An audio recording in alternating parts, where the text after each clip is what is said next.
ang bayan kong Pilipinas, lupain. Maraming salamat Tatay Patricio sa ating Kapitan Abito, sa mga kagawad ng barangay na nandito po ngayon, sa lahat ng mga barangay tanod, at sa mga SKs, PHW, mga senior citizens, sa lahat po ng mga miyembro ng mga NGOs na nandito, kay Met, no? Yung mga nakikinig sa labas, magandang umaga po sa inyong lahat. Ako'y magpapakilala po ng konti para mas maintindihan po ninyo. Binanggit po ni Tatay Patricio na ang aking lolo ay si dating Senador Lorenzo M. Tañada. Ngayon, siya po ay naging senador mula 1947 hanggang 1971. Ngayon, sino na ang botante noong 1965? 65. Wala pang butante. Kasi Tatay Patricio lang ang botante na noong 1965. Dahil noong 1965, yun po yung huling taon na siya po ay lumabang senador. Kaya halos lahat hindi nakaboto na po doon. Noong 1987 naman, no, ang aking ama, ang aking tatay, si Senador Bobby Tañada, ay pihado. Sino pa ang mga botante noong 1987? Alas na. Marami na. Marami na. Yan. Tapos noong 1992, tumakbo uli. So, narinig na po ninyo yung aking ama na si Senador Bobby Tañada. Siya po ay naging senador mula 1987 hanggang 1995. Tapos naging kinatawan po ng ika-4 na distrito ng lalawigan ng Quezon mula 1995 hanggang 2001. So ako na po ang ikatlong henerasyon na naglilingkod bayan, no? Sumama po ako bilang kinatawan ng ika-4 na distrito ng lalawigan ng Quezon noong taong 2004. At noong 2004, naging assistant majority floor leader po ako. Noong 2007, ako po ay naging chairman ng Committee on Human Rights sa House of Representatives. At ngayong ikatlong termino ko po, ako po ay walang kalaban noong 2010. Nasa last term na po. Ako ngayon po ay Deputy Speaker ng House of Representatives. Anong ibig sabihin po ng Deputy Speaker? No? Ang Deputy Speaker po parang Vice President, parang Vice Mayor, parang Vice Governor. Kung wala po yung Speaker, kami po yung nag-preside. Kami ang namamahala sa sesyon po ng House of Representatives. Kung wala po si Speaker at meron pong bisita galing sa ibang bansa o embahada na gusto pong bumisita sa House, ako po ang humaharap. So yun po, no? Parang spare tire lang po, no? Spare tire. Ang talagang may kapangyarihan po talaga yung Speaker of the House. At kung titignan po natin sa liderato po sa ating bansa, syempre, ang mahawak ng number 1 ay ang Pangulo. Ang mahawak ng number 2, Vice President.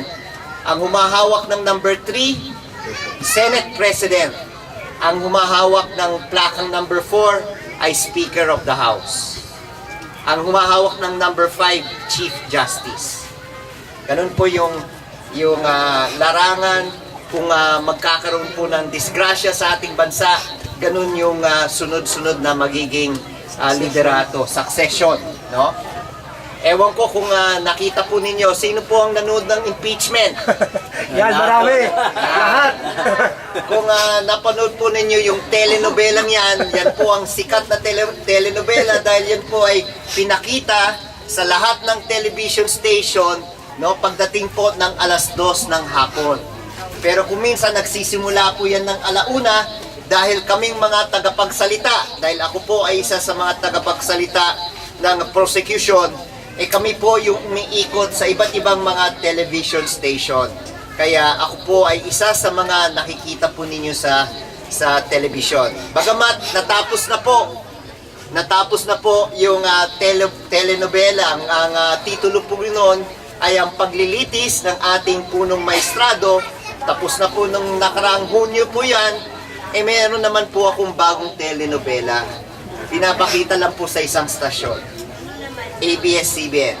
Ano yun? Lorenzo's Time. Yan. Mas maganda, mas bata din si Senador. Ako yung mas matandang version po ni Santino. Dewe, tapos na po tayo sa Volcan sa unting pagpapakilala. Ako po ay pumunta dito para pakinggan rin po ang inyong mga suliranin dito sa inyong barangay Talaba.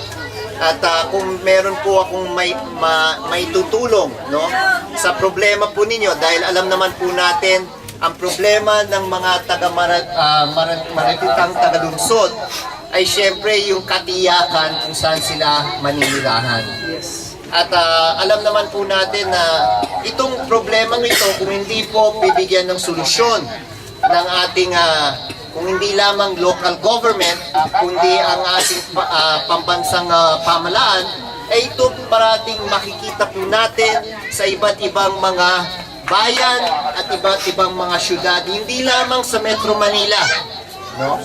Kundi sa iba't ibang mga probinsya dito sa ating bansa. Dahil alam naman po natin, kaya po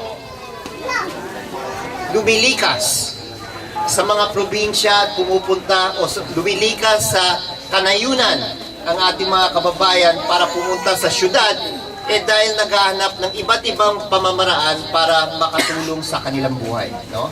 Naghahanap ng hanap buhay, naghahanap ng anong pwedeng pagkitaan.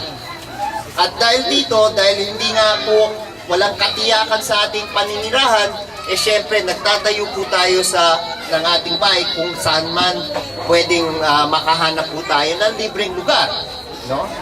And kung syempre, ang isa sa mga nagiging problema po natin na kung alam naman po natin na ang lugar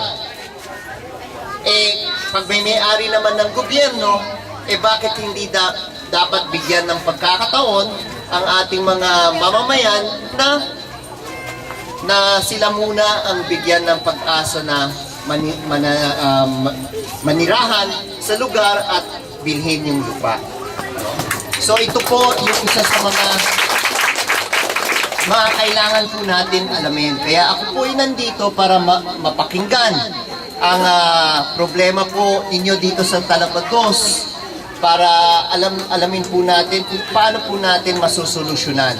Dahil baka sa paglalakad po namin ni Kapitan Abito, sinasabi po na may nag-aangkin dito sa barangay, pag sa kanilang pagsasaliksik sa iba't ibang mga ahensya ng pamahalaan, hindi naman titulado itong lupang ito. Kung hindi naman po itong titulado, di syempre ang tanong, bakit hindi naman pwedeng ilagay sa programa sa ating pamahalaan itong lupay na ito para ipamigay po sa ating mga naninirahan. So, ako po ay hindi politiko dahil ako po ay aktivista, no? Dumaan po ako sa pagmamarcha-marcha sa kalsada. So, nandito po ako para mapakinggan, matulungan po kayo, maghanap po tayo ng solusyon.